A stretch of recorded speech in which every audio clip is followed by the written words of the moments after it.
Okay, so I would do the intro, but hey, Tammy, how are you? Can y'all hear me? I hope y'all can. Can y'all hear me? So once again, I'm on here. So I figured I'd have this down, but I guess not. Tammy, can you hear me at all? How is everyone? I can't even hear myself. So,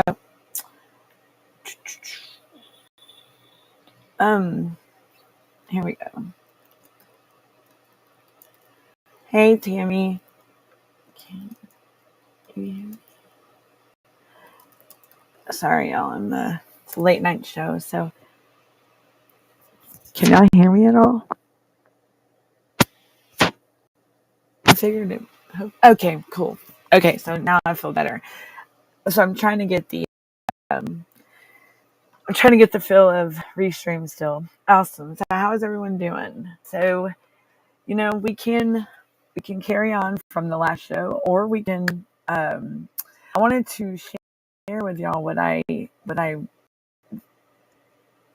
discovered today on up at the Senate Finance Committee, talking about the Title IV funding, and they keep talking about the kinship, but they're not even acknowledging the fact that yes, kinship or guardian, I mean not guardians, kinship, grandparents, ankles, they would be the best if the parents aren't able, or if they're not the correct placement at the time. So why would the caseworkers and stuff, not try to get these kids out of foster care and to prevent it? What is y'all's advice or input on that? I guess I would, if I knew, I would share this, but I wanted to show y'all. I thought I'd be once again more prepared for this, y'all. So how's everyone doing? I know I just got off talking to y'all, and I wanted to carry over and get some of y'all's input, advice, ideas on what y'all feel as what your opinions are. I mean, I know that we don't like CPS. I do know this. I mean, we want to abolish it. Yes, that's very much so. But what do y'all think that the next? Okay, so money. It is all about money. And I've now, the more my case goes on and my son's further away from home and the time passes by, it's all about money. It's like, do they pay them on a monthly scale, daily, or what? Are they trying to squeeze in that last little bit before the end of the month for my son? Like, it's just absolutely insane. And that's, yes, and it's crazy. I do want to share with y'all that I do have a blog that you can go share a blog post. You're more than welcome to go join me on the blog. I will share day by day. I could share one post or maybe more, and depending on how the day goes and how, what we talk about on the shows. And if y'all want to, you're more than welcome to come join me there. It's on Google. I'll put the blog site to get to it in the chat here. Let me make sure that that's correct. Be right back. Hold on. I think it's at blogspot.com. I want to say. Let's make sure. And then I got you. Let's see. Because I just had it. Let's see. Unmasking. All right. So it is. Let's see. Hold on. All right. So it is going to be the Unmasking Foster Care Corruption at .blogspot.com. Okay. Unmasking. All right, guys. Sorry, y'all. I'm going to get y'all the blog address. It's Unmasking Foster Care Corruption .blogs. So if y'all are more than welcome to join me on this, I'm going to put it down here in the chat. I did create a blog as I was doing podcast earlier with the guys. I think we had a good podcast tonight with Vinny, and y'all see I can't multitask. I'm sorry. This should be my blog spot. Let me make sure once again. Let me check the address for y'all. Okay, it should be Unmasking Foster Care Corruption. It should be Unmasking Foster Care Corruption.blogspot.com.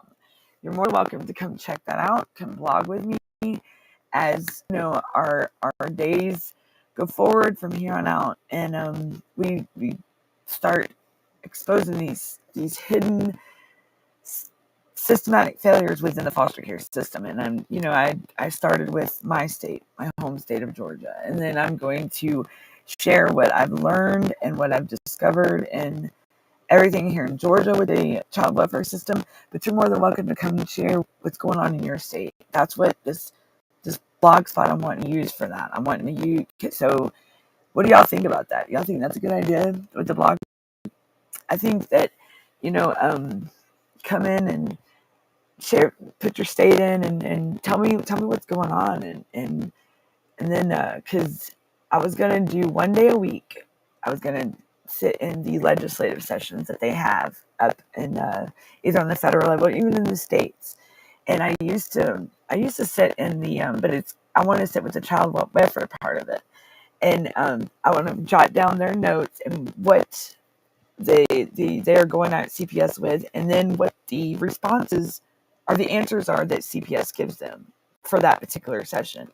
Then I want to break that down, and whether it be numbers or whatnot, and make sure that, see how credible their answer is, and see what systematic failures is causing them to back their answer up. And I want to, and then I want to do a deep dive into it and put it out there so y'all can easily understand these legislative sessions better. Because you get in there and they talk about, those things can go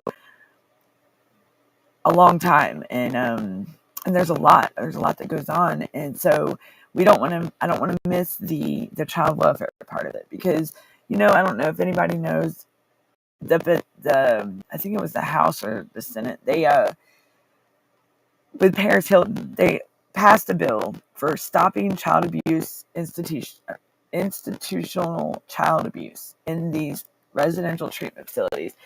I do know that Paris Hilton, when she was younger, she may have been a troubled teen or whatnot, but I do know that she was placed in some of these residential treatment facilities as she got older, and she shared her stories with us, the world, about the trauma and the abuse, neglect, the things that go on in these facilities. If Sorry if somebody is snoring in the background, but what I want to know is, with each and every one, and we don't even have to be on here late tonight. I don't want to make everybody up. This is like a test run to see if it's, because I've learned that there's a lot of viewers online in the overnight hours. A lot of y'all are probably an hour or two behind me because I'm Eastern time.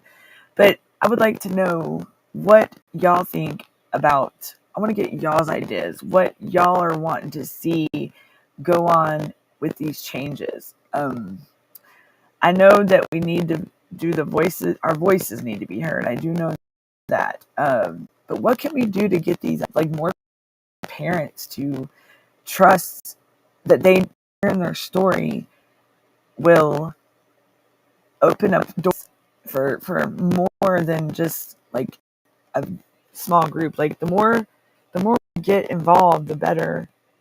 We're in one is tough, but a pack is like Darren says, pack it up. So if y'all are still here with me, I want to know what y'all want to see over the next, let's say, I got so many ideas for the podcast. I really do. And I'm not even going to, I'm just, like I said, I'm doing a thing, and I wanted to share with y'all it was a 16-minute video, and about the foster care system, and I know we showed a little clip probably like 2 or 3 weeks ago about the fact that neglect is a big thing, but it's so broad. The topic neglect in the child welfare system, with these parents that are the allegations of neglect. Well, what with it, the topic being so broad, the description of it, it's a broad range. So there's no telling. It could be it could be money. It could be no food in the fridge. Okay, that's I could do that. Um, I could do that. I will definitely. Okay, so that's a good idea, Miss Clearwater. Definitely. So I'm gonna remember that, and I will. That's a good idea, definitely, to get more input from everyone, because I know y'all are the audience, and y'all join us every day, and I like the fact that, and I do know, Miss Clearwater, that it is good to have someone on here with me, like a co-host or somebody to interact with, because you see how smooth the show ran before, like the one we just got off of, and then here I am. I miss Carrie. I do. We had a really good podcast going on, and I wish that I would still have the strength that she had. Like, Carrie was, "Hey Debbie, how are you doing? Welcome back in. I'm here. Said I'd be on." I was just doing a test run to see what the late night shows are. Yes, Tammy, we have to abolish the CPS. It needs change. I mean, change. And I'll tell you, 2025, y'all, is going to be a game changer for CPS. Like, they have no idea what is coming. Like, us parents, we are powerful. We have so much power but we don't even realize it. And if we knew how to put it in play, we would make oh my gosh, I can just see it now. I can't wait to start seeing these changes. I can't wait. And going on like that website, Child Welfare Information Gateway, when you go on there in the news, it is, you would never believe. You can subscribe to that website and get a email every day. And the things that they have in there, like, there's so many links in the email, and of course, you have your title of what, the link is to. Hi, Chris. Welcome back in. But if you go subscribe and you get these emails, you would be surprised at how much it's actually underneath those scrutiny right now, and with the federal oversight. But it's not enough. It needs to be more. It needs to be pushed more. But I do have to say, there is changes happening. It's just not happening like we want to see it, quick enough, fast enough. It's not happening the way we want. Sorry. We need it. We need, because, each and every day, let me see if I can pull up each and every day, there's kids, that, and you wonder over the next, from now until January 20th, what do they got planned? What are they going to do? I know it's in the back of my mind, and it does. Thank you, Tammy. Thank you. I know that it's in the back of my mind the next 25 days or whatnot. I am kind of, are they gonna? Is more kids gonna show up missing? What? I mean, I'm sure y'all, you probably wonder the same thing. What's up their sleeve? How more corrupt can they be? These are things that it's horrifying. It's traumatizing. We shouldn't have to think like that as parents in this in the America. I mean, we should be able to live our lives, have our families without their drama. Why? We have enough. I mean, I'm sure, like everybody, there is, I was always taught that there was stress. There was some stress that's healthy stress, but this stress with them tearing our families apart is not stress that's nobody wants. Like, nobody wants stress that's going to cause them to I mean, I'm sure it's traumatized us to where health problems. I mean, anxiety. What is that? PTSD. Is that what the post traumatic? I mean, that don't just have to do with a woman in pregnancy. No, like that can be anything really. And they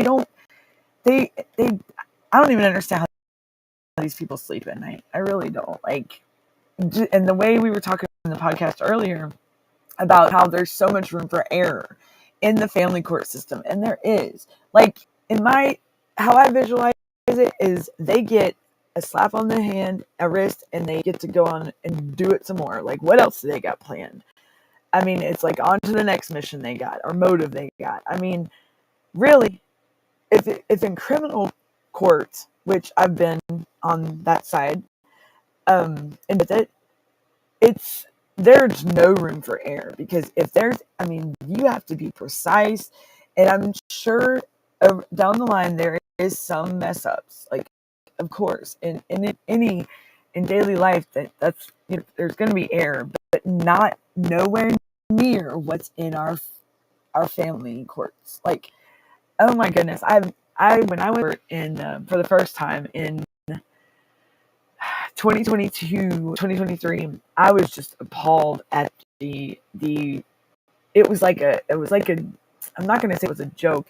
It was like a kangaroo court. It was I mean, it was a joke because I mean, it's like they take these matters that these are our kids, and it's like they're laughing about it. And that's the way I felt because for one, I thought I was on trial. Like I would be in criminal court. Like what am I being charged with? I would like to know. Nobody would tell me anything. And I'm going to tell you my first experience with family court was I was in the holding cell in the courthouse at the bottom of the courthouse in a cold, dark. I mean, it wasn't dark. It was. I was the only one down there, and you're talking hours upon hours. A day goes by, and I'm there from dawn to dusk. I mean, it was just absolutely. But the notification I received in the mail was that I was supposed to physically appear in bodily, in person. Like my body was supposed to be there. I'm hereby commanded. That's what the notification said. But guess what? I was appointed a lawyer that day, and the first time I met her, and I guess I had to wait on her. I'm guessing, but she walked back and forth. They never took me into the courtroom. Never, not one time. And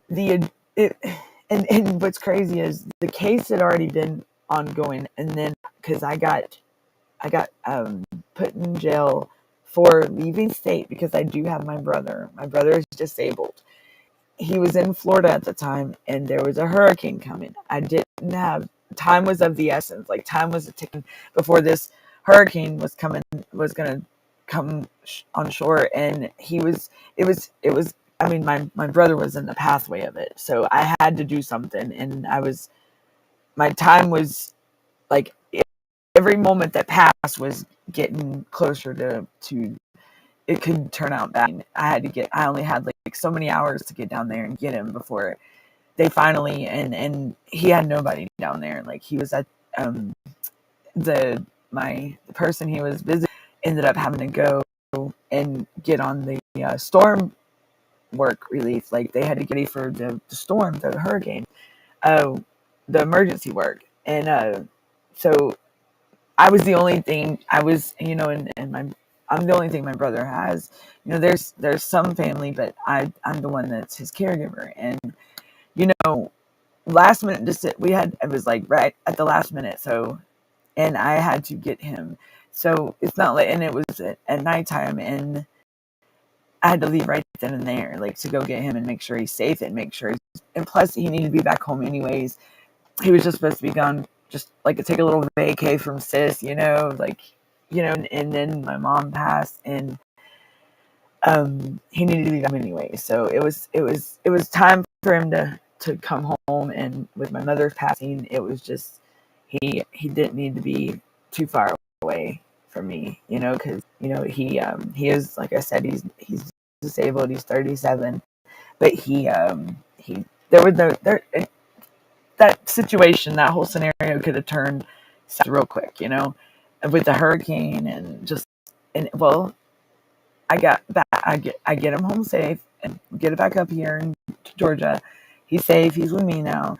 But I ended up going to jail on Thanksgiving Day that year, 2020, right after my mom passed, because of me leaving the state without permission.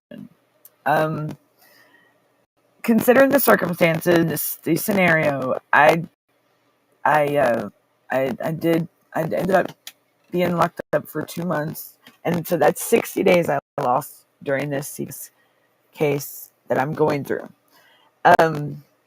And this is what I do want to share with y'all. Okay, my brother is disabled. He is an adult, yes, but he cannot ever be by himself. Like, he can't live by himself.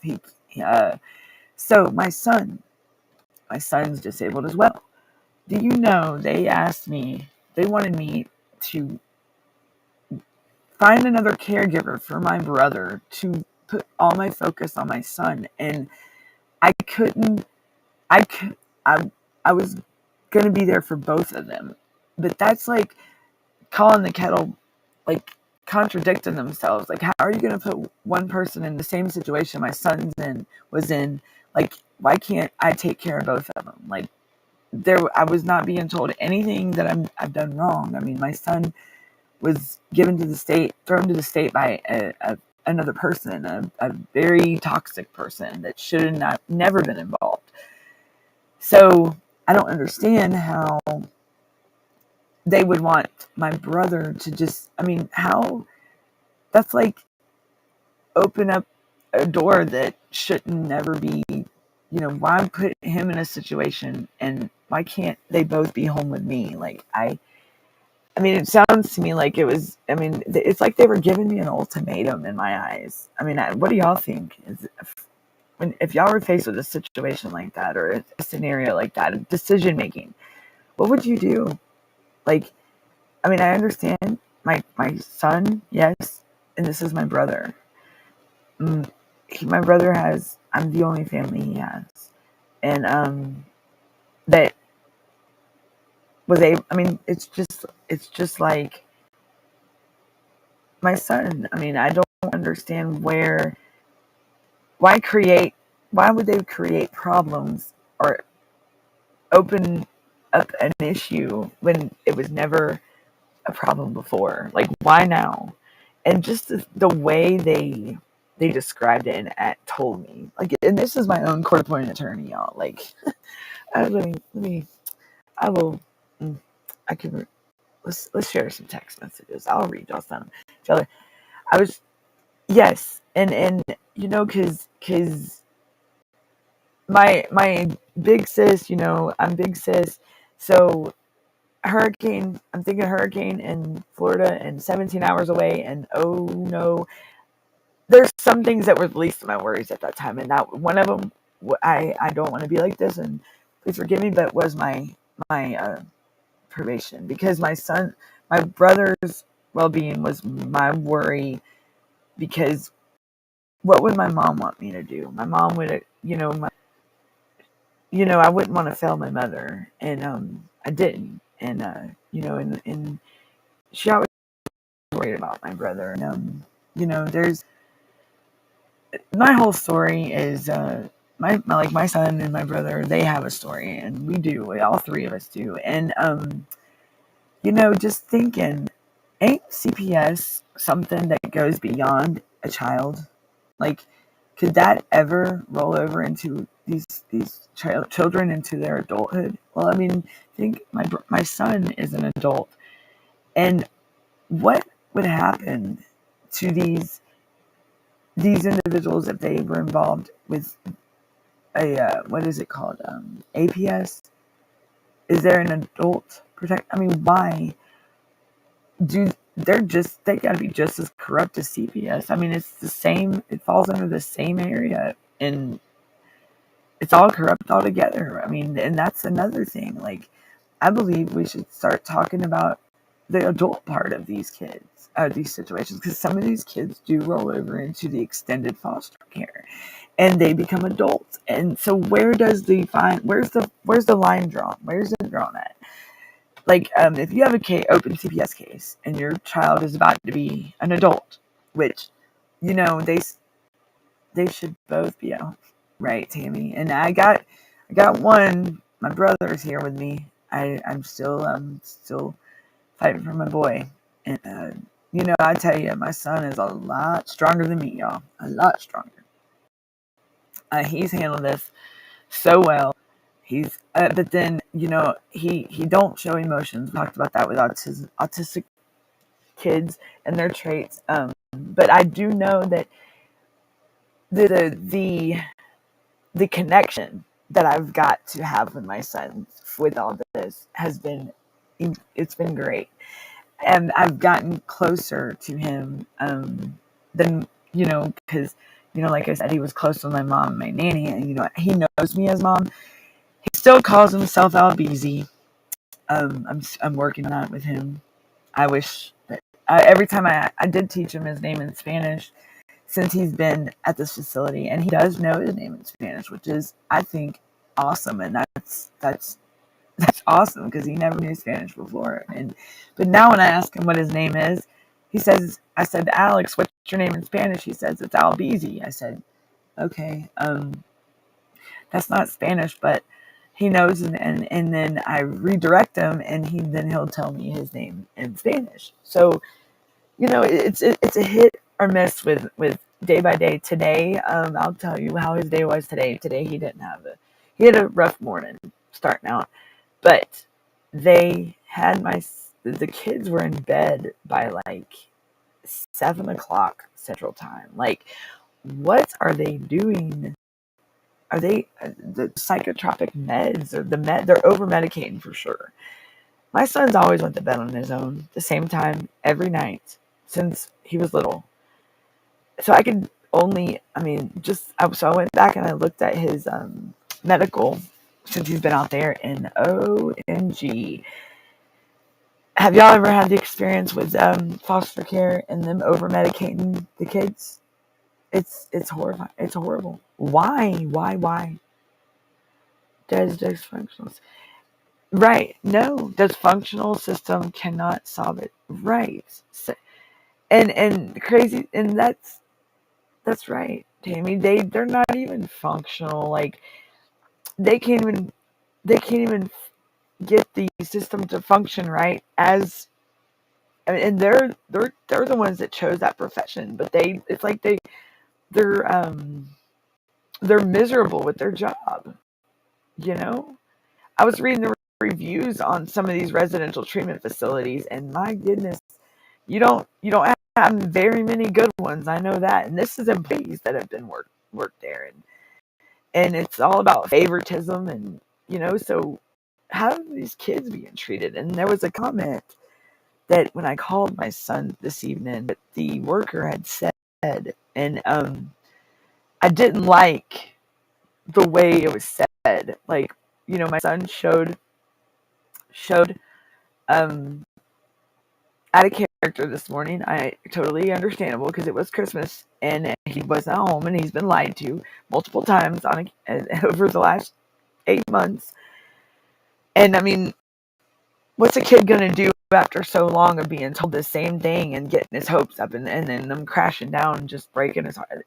It's of course they're gonna act out. It's them. I would expect that if I would because I had to, but there was the work when I called to check on my son. The comment that was said, it was in reference to like my son being no restraints. He wasn't restrained or escorted. He wasn't, and that brought back that triggered me to a pastime of visiting my son on a video visit where they did manhandle my son and escorted him for some reason. But during the video visit, my son had a short sleeve shirt on, and he had a man-sized handprint on his upper arm right here. And my son was happy in this visit, and but it was a man-sized handprint, the size, and a brute. That's how tight they had my son. And it was it was a hand, the whole hand. And the next day, after I did address that, and the next day I went and I got on the visit with my son, and he's got a long sleeve shirt on. Why? And so for one, I want to know why my son being escorted that rough, and for what reason? What did you do to my child? And why don't is there anything documented on this? And that's where these things. My passion is to bring this to the light, and I know the Foster Care Transparency Act is passed or whatnot with John Ossoff and that senator from Texas, but it's not enough. I understand they passed it and it's supposed to be in effect, but how are they enforcing it? Is it happening? Has there been any? I have not seen or heard nothing else about it. It's been 3 months, 2 months since this. Why aren't they documenting these things? I mean, I've had incidents where my son has had an allergic reaction at this place, and they called me. Yes, I understand that, but the caseworkers didn't know, not, and the guardian ad litem did not know anything. Like, wow. So they call me, but nothing is said to, and this is 2 states I'm dealing with. Like, come on, what's going on? What's Georgia? You're slacking. Like, the county that I'm dealing with it's would I ever think that the 3rd floor would be like that in this courthouse in my county that my case is in. Never did I ever know that CPS or in my state it's called DFCS, so it's Department of Human Services Division of Family and Children. So they're a private entity. Like, they are not, like we were talking on the show earlier. They don't. They work for themselves. They are private. Like, they are not. So they're not even backed. I mean, so there are these things. I mean, apparently, like, they make their own policies and procedures and ways they're going to do it. And crazy is not even one of them followed by that. Each one of them's got their own different way. I mean, but when there is a process and a procedure that we are supposed to abide by, just like they are, just like we have laws that we have to abide by, right? I mean, why wouldn't they have to abide by the child welfare manual? Like, that's like their training guide, and the things that I've read in there, they're not going by that. Like, let me bring up the efforts. I'm a like, reasonable efforts is a big thing with me because I was new to CPS and this whole, like, scenario. And reasonable efforts, okay, they're supposed to exhaust any effort before foster care, right? Is that right? In y'all's areas, if y'all are still with me, and are they supposed to, like, prevent foster care? That should be the last option, right? Like, that should be the last choice, or the last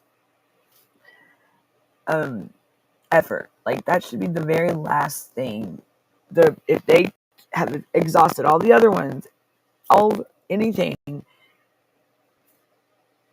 right, Herbert. It's Department of Human Services that's over the. They fall under, in my state, it falls under. Welcome in, Herbert. You want to join me? Would you like to come on? We could talk about this, so I'm not by myself. I'm glad that everybody's here with me, though. I am. I don't know if you have a link. I could send you a link, Herb. It's up to you. Just let me know. But let me pull up the child welfare manual in Georgia, and you have to. Okay, that's Herbert. What was that? Okay, the ODIS here. There we go. And you wouldn't believe, like, it's I've been looking. Oh, I already got it downloaded. Oops. I'm gonna download it again. All right. So this welfare manual should be like, I would say, I mean, it's got, I wish I could show y'all that, but I don't think I can. I don't think y'all can see that. No. It's got so many, I mean, the table of contents it's 10 pages, just the table of contents. So I'm going to go to, let's see, they've even updated it. There's administration, of course, information management, like for the case record maintenance. And this tells you the ADA, reasonable modifications, which is the Indian tribe, dealing with the tribal agent, then public review, inspection of child abuse, and their federal plans, child fatality review. They have that. Okay, Herbert. Okay, thank you for stopping. And maybe you can join the show with me tomorrow night at 6 my time, Eastern time. And then this goes into the, so, and like right here it says intake for human trafficking, unaccompanied homeless youth, domestic violence. Let's see what else. Child placing, kinship placements, special circumstances, non-maltreatment alleged. Let's see, child in need of services. That's what they said mine was, a child in need of service, but he was without a caregiver. When I'm right here, like they totally just bypass, it's just the guardianship. When my mother passed away, the guardianship was, I automatically was supposed to become the caregiver for my son upon her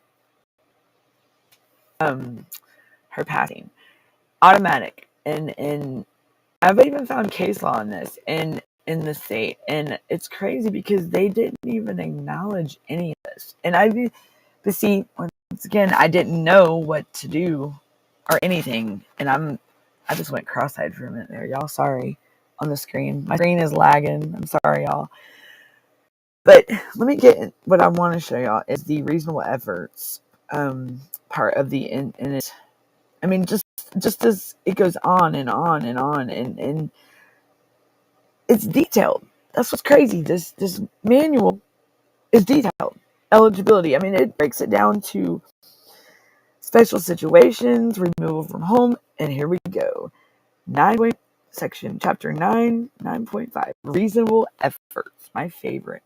I mean, it is my favorite because there's so much that they do not, the reasonable efforts in any foster care case, they do not do. They do not. I've several people. There's several people that I can say that reasonable efforts is totally not done in their cases as well. And it's like they go and place these kids in foster care without even trying to find them a home, like someone, a friend, a family member, someone that knows the children, our child, that can and is willing to be the standby, like a fill in for and while you're going through this, someone that can and make sure that to keep them out of the state's hands. And that's what I asked my family for help back in 2011, and I was blessed with family members that did step up and help at the time. And this went on for over a decade. Like this was in place for over a decade, and we were family, and we stuck by it, and we the judge left it up to us to decide what to do. So we did it. And then in 2022 things changed a lot. Like I felt like I was just in the past, like going through another episode of the 2011, but it was going to be time. It was going to be not like, but as I learned just in the last 2 years, there's been things that have happened and occurred just in a matter of maybe 6 months since my mother's passing that are definitely false and shouldn't have happened. Because it falls under back to they could have prevented this trauma. They could have prevented the placement for foster care with going to Texas. They could have prevented whether or not they said on the news story that I was the inappropriate placement, not the appropriate placement at the time. But how does that, but then there was no local placements when I had family that's right now at this very moment is approved and my son is still not home. Like, and this has been ongoing for almost 8 months now. They give us the runaround. They tell us lies. They tell us a bunch of things, and it's adoption. I don't like seeing the adoption thing because, I go on the website about the kids that are up for adoption, and it's all kids that are teenagers, and it hurts. It hurts, and to see them and just know that they don't have a family, but they probably do. Like they do have family out there, and we don't know their story. But I don't like seeing them based under a number. Like when I call my son, oh, do you have his MRN number? My son is not a number. My son is not a statistic. My son is someone special, and he's my son. He's my boy, my baby. Always been my firstborn, my child, my only boy. He's someone's son. He is someone's brother. He is someone's grandchild. He is someone's best friend. He is someone that people love. He's loved. He's cherished. He's appreciated. He runs track and field in school. He's about to graduate when he comes. He's in his senior year. He is someone. He is a person, and he's himself. My son Alex. He's not a foster child. He's not a statistic. He's not a number. He's not lost. He's not gonna be lost. And these kids should not be thought of as a number or a statistic or some story that's a troubled child. No, they're troubled. You know why? Because look what you did to them. You took them from their family. You took them from their home, their safe haven, their sanctuary at that. Their family is, wherever they were at the time, and if they weren't even in imminent danger, you created more problems for that child than probably was even in the first place. Like, it could have been something as little as not having enough food in the fridge. My God, what does CPS? What's their limit on food? Like, I'm sure that, but I promise the kids are happy, right? The kids are having fun in the home and laughing and giggling, but you're gonna take that from them. Why do that? Just because there's a little bit of food in that fridge. But at least they know. Yes, it's gonna change, Herbert. Yes, sir, it is. And it's gonna be a game changer. It's gonna be a moment in time that's gonna be on for many, many years to come. Like, this is our future, and we need to make these changes now before we can't let it get any worse, because this is when it gets to the point where they pick on our children, like, how much lower can you go? Right? Herbert, like, how much lower can somebody go? That's like a high school kid picking on a elementary.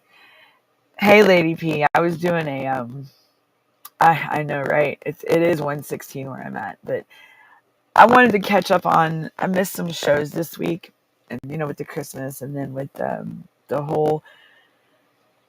I'm trying to get over my camera shy for one thing, and I'm trying to get used to the podcast of being on here with now that Carrie's not with us, and she's with me. She's here. She's here. She's right here. She's with me.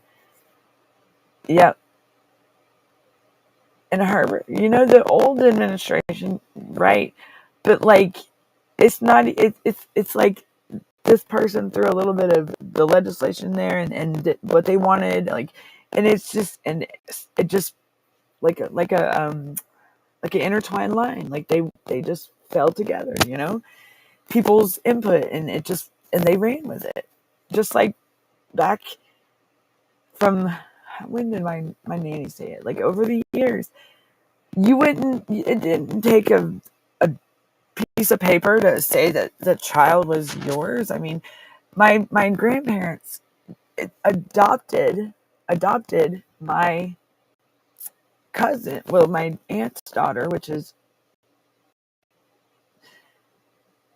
oh yeah, my son. Look, my son, like, yeah, and my sons, they have. I just got it to where they feed him double. They're supposed to feed him double because my son is like, his metabolism is so, he's on the go all the time, and it's like his mind is even going when he's sleeping, So he burns food, like, and vegan, he has, like, I can only imagine, and that's another reason why my son would act out, is because he was hungry. He'd be hungry, and that's what I told him.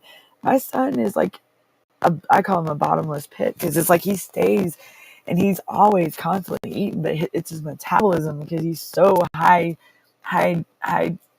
he's energized. He's always on the go, and he's always fixing stuff. But my brother is the same way, and the vegan diet is not, like, that's not even in my son's, like, never. And I don't see how they can let them kids be on a vegan diet. Like, they would need their everyday foods, like their dairy and meat. Yeah, they need what's on the healthy. I mean, they don't need just the vegan. That would stink. And it is dangerous, because they're growing, their body's still growing, they're still developing, and it could, without them being even, I would never ever want a child to be hungry. And I'll starve before a child does, I promise, because a child does not deserve that. They should not have no worries in the world as a child. They should be able to live it as their life as a child and have fun like children. And that was my biggest thing. I didn't want my children not to be forced to be go through, suffer because of my mistakes, my bad choices. They didn't deserve that. So I had to think of my children. I had to make a decision for my children, for the best interest of them, for the sake of my children. They needed safety, security, and to be happy. And you know what? The homes that they were in with my family, that did happen. Um, they do, and they, for them to eat a vegan diet, that's definitely, like, taken away from them, definitely. So I do agree with you, like, I really, yes. And it makes you wonder also what amount they give these children. I mean, these kids are growing, like, they're growing into, a, each day that passes, they grow bigger. They're only growing older, not, it's not like their body's developing. And so it makes you wonder, even the proportion of the food that they give them, what are they giving them? Like, and I guarantee you it's not even a good portion. Like, it's all about their pension pennies. Did I say that right? Pension pennies. When they get all the funds necessary to provide for these children, and they're not. Like, my son was walking around with shoes, and they should be able, I mean, I believe the kids should be able to go and get what they want to eat, a snack when they want it. They shouldn't be detained in a facility like they're in prison. And I can guarantee you that is exactly what is going on. And because, I mean, all the wording. Like when I send my son money, it's on his books. I told the lady, I said, no, it's not his books. It's his fund. I said, it's not his books. We're not in jail. He's not incarcerated. He's not in prison. I said, please don't use that kind of terminology. I said, that sounds so harsh on a child that didn't do nothing wrong. Right. Oh, I know, Miss Clearwater. Yes. It's just like prison food. It's horrible. And then they're fed just like prison times. Like, uh, makes you wonder if like I was gonna I mean my son, the way he describes things, I'm like, and I just tell him, because my son knows I went away. He knows where I was. If you ask my son back in 2011 or 12, where's your mom? You know what my son say? She's in prison. Mama made some bad decisions. Mom is in prison. He wouldn't lie to you, because I did not want my son to lie about nothing. Like, if somebody asks him, tell him the truth. Don't try to sugarcoat nothing, boy. Like, if I did, hold me accountable, and that's my accountability partner is my son. Like, he keeps me for surely in check, because he's that's my buddy right there, because he's been through a lot with me, and he always was the one that would call me out. Like, my son he's awesome. He's great. I love that boy. I love him. I love all my kids. My son, he's my best friend. He is.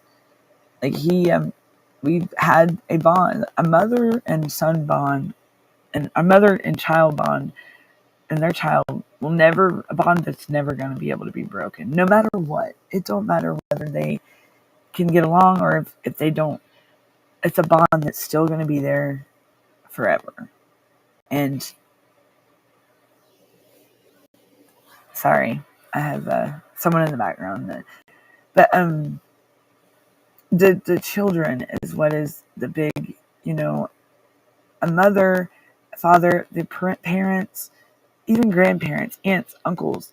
These are people that these little ones and these younger ones that they look up to us, and they can. I mean, it's kind of like Blue's Clues when I was growing up. I mean, Steve on Blue's Clues, like the one the first one. He was a role model. Like, he was very important to me, and we want nothing but the best for our children.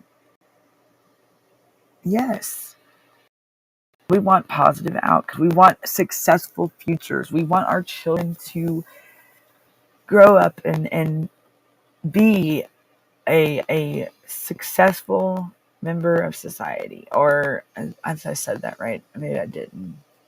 We want them to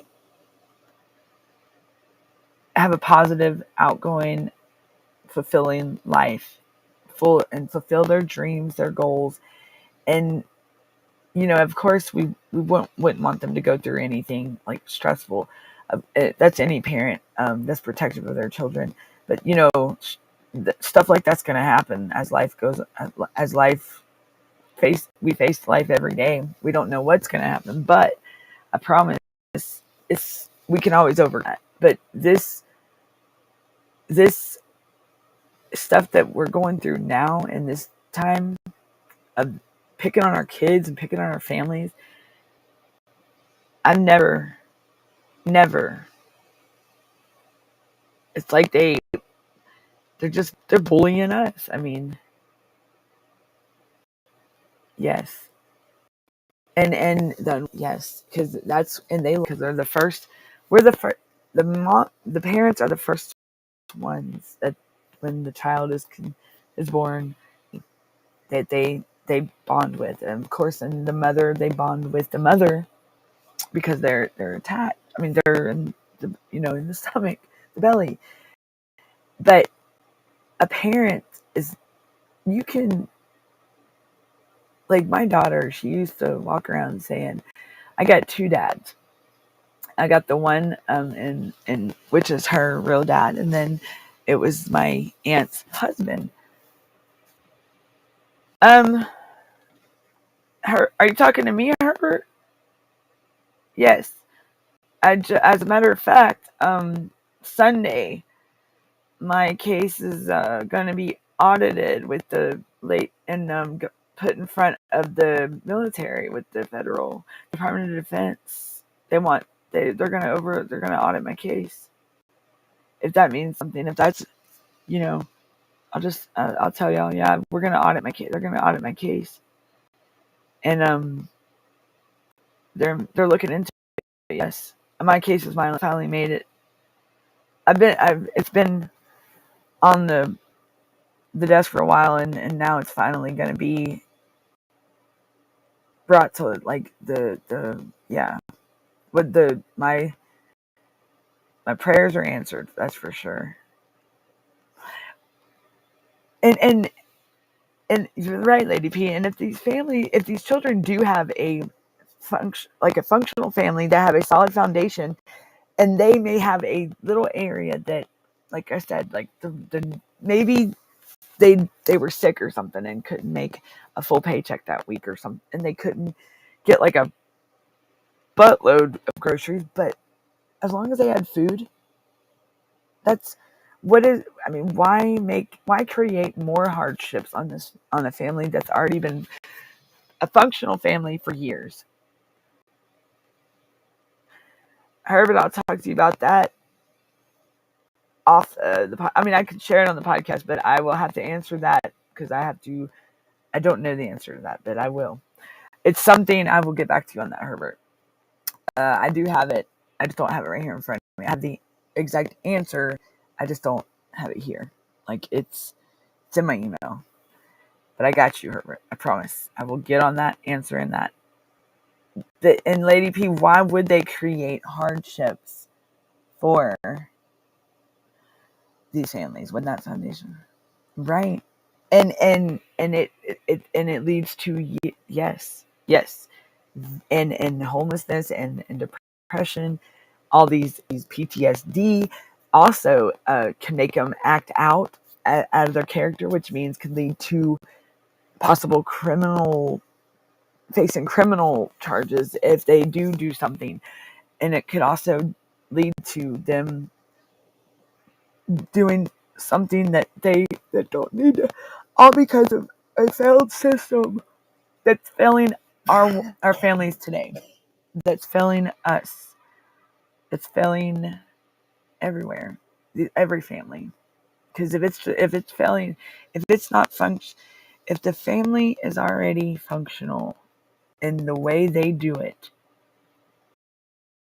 when did CPS have any to come in and tell me how to raise my family? Has anybody? Parenting does not come with an instruction manual.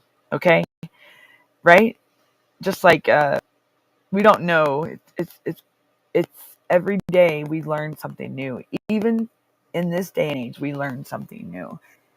And when CPS wants to come in and just shatter that, just think about the everlasting effect that has on that mentality, physical, mental. What about their dreams? What about their goals that they once had? Imagine a middle-aged child, like a teenager, getting taken away. My 5-year-old's been constantly telling me that. And that's, and oh goodness, a 5-year-old. Oh wow. Bless your heart. And that's because of yeah. And I have a dear friend that their teenager has been in the foster system and been in these facilities, and it's got with her, it's getting, she's brainwashed that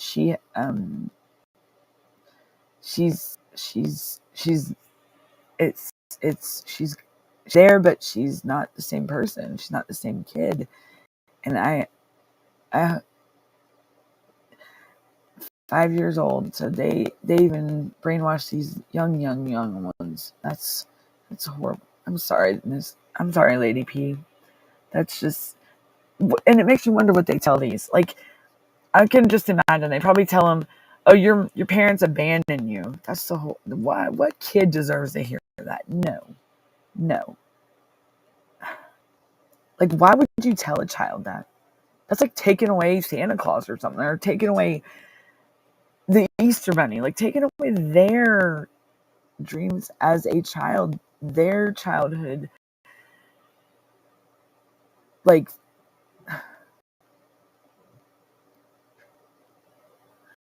oh, no, wow. So that's less. Oh my goodness. I'm sorry. A 5, wow. Never. Wow. And so, and she was never like this until, oh wow, a 5 year. So, oh my goodness, I am so sorry, Lady P. That is just 5 years old and talking those things, those kind of, wow. How, I mean, oh. All right, Tammy. Good night. I will see you tomorrow, Tammy. Okay. You have a good night, hon. Thank you for joining me, Lady P. Her 5 years old. So if so, look at that, everyone. 5 years old and never subject to trauma or mistreatment before her interaction with DCS, a 5-year-old. Bye, Tammy. And now, this 5-year-old, after being exposed to CPS and having to deal with them, she is the trauma that she's had to go, this child has to go through, is she wishes things that wishes she was gone. That is horrible. A 5-year-old, 5-year-old. So y'all hear that? A 5-year-old. Wow. I my that and a child. What are they telling these kids? What are they doing to these children? Like, wow. Oh my goodness. I Lady P. How are you handling that? If I may ask, I don't mean to be nosy, but 5 years old, I can't believe 5 years old. Like, wow, how much lower life can these people be? And now she's just, I can only imagine this, Lady P. I'm sorry that I wish. Is it still like a new thing to her? Is she home now? Is she? So this is something this has happened. Like, she's 5 years old at this time, or how long how long has DCS been involved, or is she still involved with them? Are you still, is this an ongoing thing? And I mean, and just think that, how quick do they break these kids? Like, they're already broken when you take them from their home. I mean, what more? Oh my goodness. And lose. Yeah, they do. That's true. Very much so. Um, I know what I could only imagine what they tell my son, because I can tell some days the way he acts. He's been told something, and he knows. My son. That's why every day I call every day, and he knows I'm fighting for him. And that's why, like with Carrie, and the last podcast we did, she's like, "Look, we're gonna make," because Alex said, my son said, "Mama, make me famous," and he's like, "I got me out here." He's like, "You help," and he's like, I'll be home soon," and it's that song. This is Look at the song that goes, "Look out, world, here I come. Be the one." Oh my goodness. You know what song I'm beyond? It's like "Be Yourself." Do you know that song? Like, "This Is Me." My son, that he loves that song, and that's the song I wish I could share the video. I'll share it tomorrow. And they do lose faith in us. Oh, I didn't realize I was overtime. But yes, Lady P, we will. I will keep you in my prayers, Lady P, and please, that's awesome. Don't give up. Don't give up. We're gonna get this, and this stuff will be. These people need to be brought to justice. They don't deserve. They don't need to even be around children. The people that are involved with CPS that work for them, like they're like misery. You know what they say? Misery loves company, right? And it's like they're miserable with themselves, so they want to make somebody else's life miserable. That's just outright wrong. So they're. Oh, so you're going through this right now. Oh,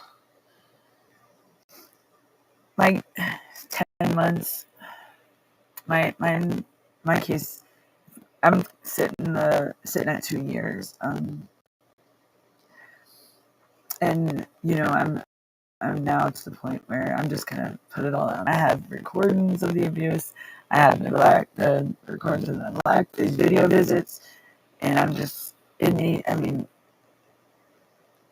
my son, he knows Mama's fight for him. He knows Mama loves him, and I'm gonna, and every child that's going through this, those kids need to be safe. They need to be heard, and they're not.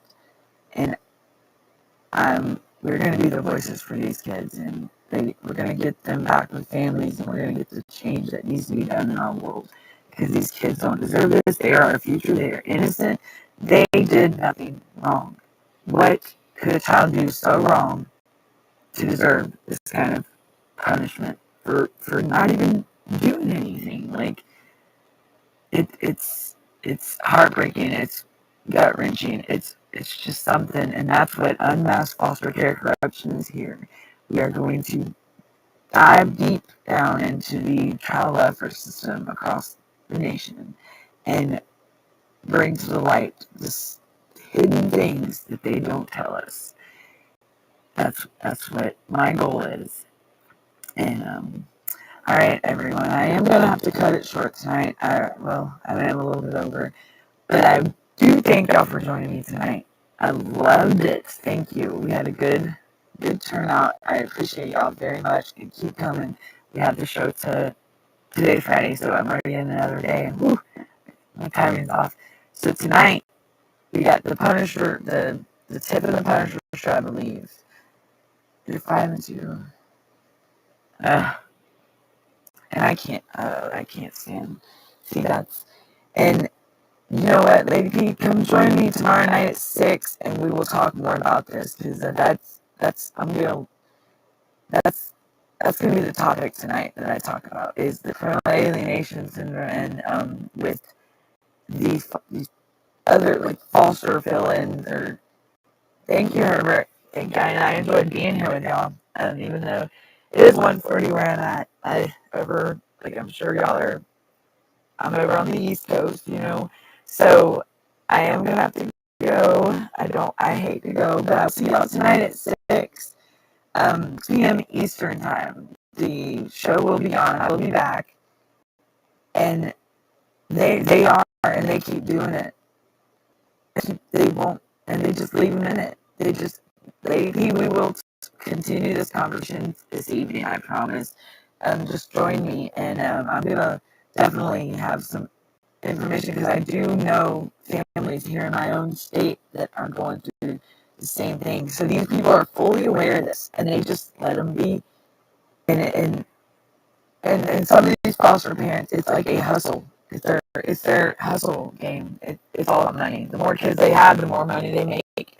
And this is not cash for kids. This is a child that's a human being that deserves a chance at life, and will have their life back, given back to them, and these people will not keep taking these kids' lives and just putting them away like they're not toys. They are people too. So, all right, everyone. This is Unmasked Foster Care Corruption, and join us tonight. It's Friday, 6 p.m. Eastern time. Then you got I think the Tip and Punisher show right after that at 7. And then this other show, CPS Fighting Justice at 9 Eastern. We moved it up to 10. So that's Eastern time, and we'll see y'all tonight at 6. Y'all have a good night, and thank you for joining me. Bye, everyone. Good night and sweet dreams.